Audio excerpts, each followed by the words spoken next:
जनाब स्पीकर, उसी bullet proof vehicle के पिछले लेफ्ट साइड शीशे में, बुलेट प्रूफ शीशे में एक आर्मर पियर्सिंग राउंड मारा, जो पियर्स कर गया। आर्मर पियर्सिंग था।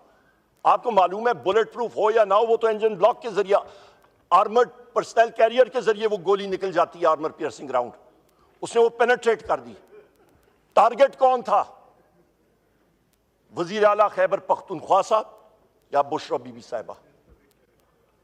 ये असैसिनेशन अटेम्प्ट्स वहां पे शुरू होती हैं। अली अमीन खान साहब की गाड़ी को, सीएम की गाड़ी को, खैबर पख्तूनख्वा का चीफ मिनिस्टर, उसकी गाड़ी को मल्टीपल जगह रोका जाता है। मैं इसलिए बता सकता हूं, मैं साथ मौजूद था। हम लोग, जनाब स्पीकर, इनकी गाड़ियां जिस वक्त कश्मीर हाईवे की तरफ गई हैं, एक दूसरी गाड़ी ने आके इनकी सिक्योरिटी गाड़ी को, पुलिस की गाड़ी को पीछे से हिट किया और उसका टायर ही कोलैप्स करा दिया, केपी पुलिस की गाड़ी का। वहां से ये टर्न अराउंड करके ऊपर मरगला रोड की तरफ आते हैं, फैसल एवेन्यू, ये जो फैसल मस्जिद की रोड है, वहां पे उनका रास्ता फिर रोका गया, गाड़ियों ने रोका। अननोन गाड़ियां, बुलेट प्रूफ आर्मर्ड गाड़ियां, इन पे पिस्तौल ताना जाता है, फायर होता है। वहां से इनकी एक गाड़ी और डिसेबल होती है। वहां से ये निकलते हैं और मोनाल का जो रास्ता है उस पे आते हैं। मैं इनसे आगे था, रेडियो पे कॉल आती है कि जी वो अरेस्ट हो गए हैं। 1 मिनट बाद आता है, नहीं निकल आए हैं। 10 मिनट के फासले से मैं ऊपर पहुंचता हूं तो मोनाल का जो, जहां पे वो मसमार की है रेस्टोरेंट, उधर से वहां पे उन्होंने चौकी एक लगाई हुई थी, 2 डंपर ट्रक खड़े थे। हम लोग साइड से होके निकले। पुलिस की हल्की फुल्की वहां पे नफरी थी। पर 10 मिनट बाद जो मंजर थे वहां पे, जनाब स्पीकर, आखिरी मोड़ जो मोनाल को आदमी आता है, हेयर पिन मोड़, वहां पे आके गाड़ी ने पीछे से इनको फिर हिट किया। आर्मर्ड कार ने, एक आर्मर्ड जीप ने।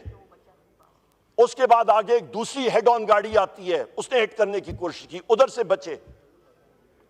आगे जाते हैं तो मोनाल के करीब 2 डंपर ट्रक जो है उन्होंने खड़ी की हुए हैं। इतना गैप था कि इन्होंने उसके बीच में से गाड़ी निकाल दी। मौजूद था ये वहां से निकले हैं। आगे खारदार तारें और सीमेंट के बड़े ब्लॉक लगे हुए हैं। उसके ऊपर से गए, इनको चारों टायर गाड़ी के बर्स्ट हो गए। वो गाड़ी उससे टपक के आगे गई और मुनाल से लेके हरीपुर की बाउंड्री तक 10 किलोमीटर का फासला है। एक दूसरा बैरिकेड लगा हुआ, वहां पे इनको रोकने की कोशिश की गई। पिस्तौल उनके ऊपर ताना गया, फायर हुआ। वहां से ये लोग निकले।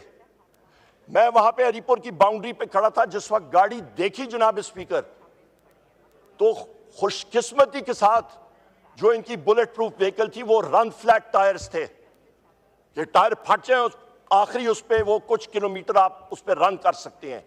उससे शोले निकल रहे थे। गाड़ी जवाब दे चुकी थी। दूसरी गाड़ियों में ट्रांसफर किया। हरीपुर की तरफ हम लोग जाके, और पेशावर हमने जाना था।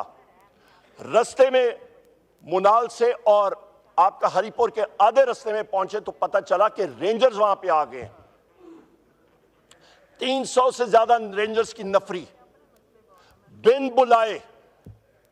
अगले दिन अली अमीन खान साहब ने मानसेरा में आईजी केपी अख्तर हयात खान गंडापुर से और एक उनके चीफ सेक्रेटरी से पूछा कि रेंजर्स केपी में कैसे आई, किसने इजाजत दी?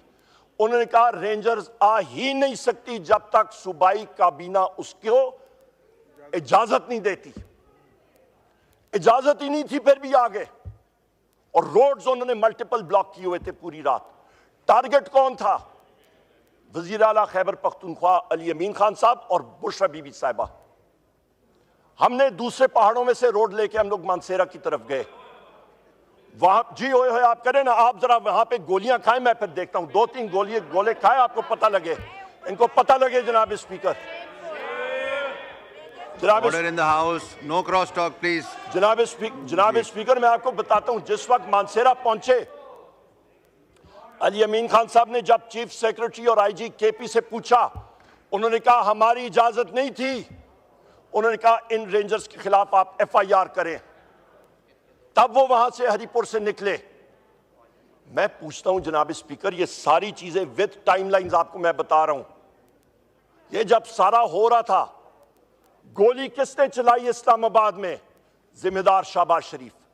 रेंजर्स किसने भेजी हरिपुर में, केपी में बिन बुलाए, बगैर इजाजत के? जिम्मेदार फेडरल गवर्नमेंट और शाहबाज शरीफ। ये गैर आईनी, गैर कानूनी इक़दाम जो हो रहे हैं, एक खैबर पख्तूनख्वा के चीफ मिनिस्टर को, उसके खिलाफ असैसिनेशन अटेम्प्ट कौन कर रहा है? आपका शाहबाज शरीफ।